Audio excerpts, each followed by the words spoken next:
और आज हम तुमको कलयुग की एक ऐसी शक्ति बताने जा रहे हैं कि आपके दिमाग की नसें खुल जाएंगी। कलयुग की एक ऐसी शक्ति पर चर्चा करेंगे। अगर कोई चाहता हो कि हमें कोई हरा ना पाए, घर में, परिवार में, द्वार में, संसार में, समाज में, पॉलिटिक्स में, काम में, धाम में, तो आज की कथा सुन लेना, तुम्हें जिंदगी में कभी हार का मुंह नहीं देखना पड़ेगा। अगर आप लोग किसी विषय में हारना नहीं चाहते तो आज की कथा सुनो। याद रखना, जो मनुष्य धार्मिक होता है वो दुख को भी सुख में बदलने की क्षमता रखता है। उसकी दृष्टि और उसकी विचारधारा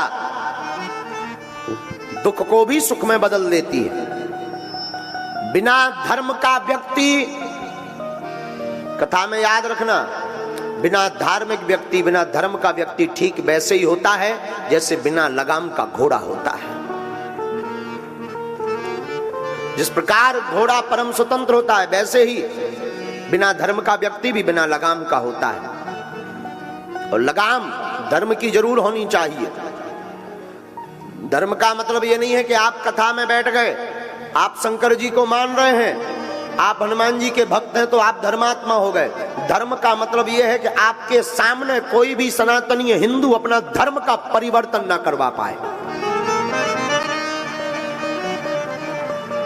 आपके सामने आपके धर्म की अवहेलना ना हो। धर्म का मतलब यह है। पर याद रखना, दो धर्मों का कभी झगड़ा नहीं हुआ है, कभी नहीं हुआ है। धर्म तो एक ही है, सनातन वैदिक धर्म, बाकी पंथ हैं। याद रखना मेरे पागलो, दो धर्म का कभी झगड़ा नहीं हुआ। झगड़ा हमेशा धर्म और अधर्म का होता है। दो धर्मों का हो ही नहीं सकता है। लाइट में केवल करंट में अर्थिंग और अर्थिंग दो वायर लगा दिए जाएं बल्ब में, तो क्या बल्ब जलेगा? जवाब दीजिए, बोलिए, क्या करना पड़ेगा? अर्थ के साथ फेस देना पड़ेगा। हाँ जी अन्ना जी, न्यूट्रल के साथ में हाँ जी अन्ना जी, तभी जलेगा ना। वैसे ही दो धर्म की कभी लड़ाई नहीं होती, लड़ाई हमेशा धर्म और अधर्म की होती है। तो आज हम आपको जो सूत्र देने वाले हैं, तुम अपने कर्म से मत भटको। दुनिया आपके ऊपर क्या कर रही, आपसे क्या कह रही, मत घबराओ। एक महात्मा नदी में स्नान कर रहे थे। स्नान करते करते वो देखते हैं कि एक बिच्छू बहता हुआ चला जा रहा।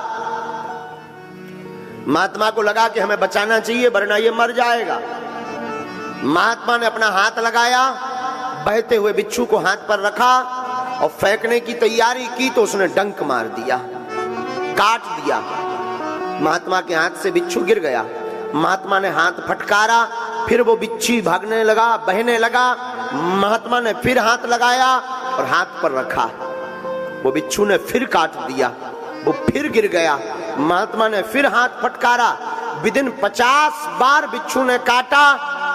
हाथ नीला पड़ गया, जहर चढ़ गया, हाथ में सुन्नपन आने लगा। नदी के किनारे हमारे तुम्हारे जैसा कोई एक सज्जन खड़े हुए थे। उन्होंने कहा, ए बाबा, पागल हो क्या तुम? तुम्हारी बुद्धि सठिया गई? वो काट रहा और तुम उसे ही बचाने का प्रयास कर रहे हैं। ऐसे को मरने दो। क्या जरूरत है उसको बचाने की? जो काट रहा हो, जिसके साथ तुम अच्छा कर रहे हैं, वो बुरा कर रहा है, तो क्या आवश्यकता है उसको बचाने की? क्या जरूरत है उसको हाथ पर रखने की? क्या आवश्यकता है? महात्मा ने मुस्कुरा कर कहा कि श्रीमान, बात तो तुमने बहुत अच्छी बोली पर यह सोच बहुत छोटी है। श्रीमान, याद रखो, जब वो बिच्छू अपनी प्रवृत्ति नहीं छोड़ सकता, बिच्छू जब काटना नहीं छोड़ सकता, तो साधु बचाना कैसे छोड़ देवे?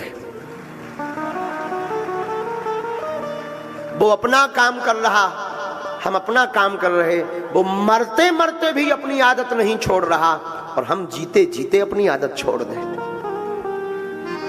इसलिए मेरे पागलों, दुनिया का काम कहना है। उनको आदत पड़ी है कि तुमको कुछ ना कुछ वो बोलेंगे बोलेंगे बोलेंगे, लेकिन तुम्हारी जिम्मेवारी है दुनिया को बोलने दो।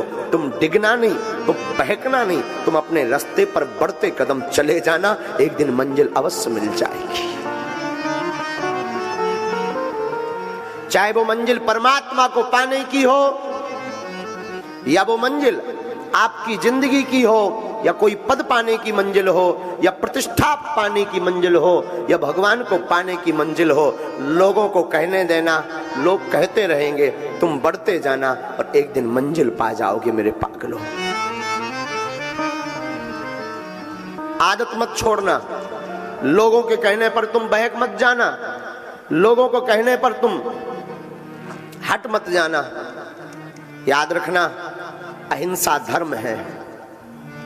अहिंसा ना करो, बहुत अच्छा है, लेकिन धर्म पर कोई घात करे और चुप बैठो तो ये भी पाप है। धर्म पर कोई घात करे तब बोल देना चाहिए, ये भी धर्म है। वो सूत्र जिसके लिए तुम बैठे हो, उस सूत्र का नाम है एकता। क्या नाम है? जोर से बोलो ना, पीछे वाले। त्रेतायाम मंत्रम शक्तिश्च ज्ञान शक्ति कृते युगे, द्वापरे युद्ध शक्तिश्च संघे शक्ति कलियुगे। त्रेता युग में मंत्र की शक्ति थी, सतयुग में ज्ञान की शक्ति थी। जो त्रेता में मंत्र जानता था वो बलवान था, सतयुग में जिसको ज्ञान था वह बलवान था।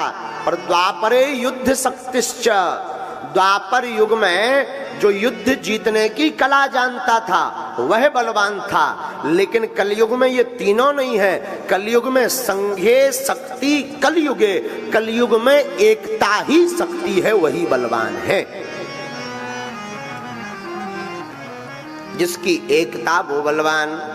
इसलिए साधुओं, एकता चाहे घर की हो, परिवार की हो, भाई भाई की एकता हो, या फिर समाज की एकता हो, अथवा हिंदुओं की एकता हो, जो एकता पर बल देता है उससे पूरी दुनिया हार जाती है।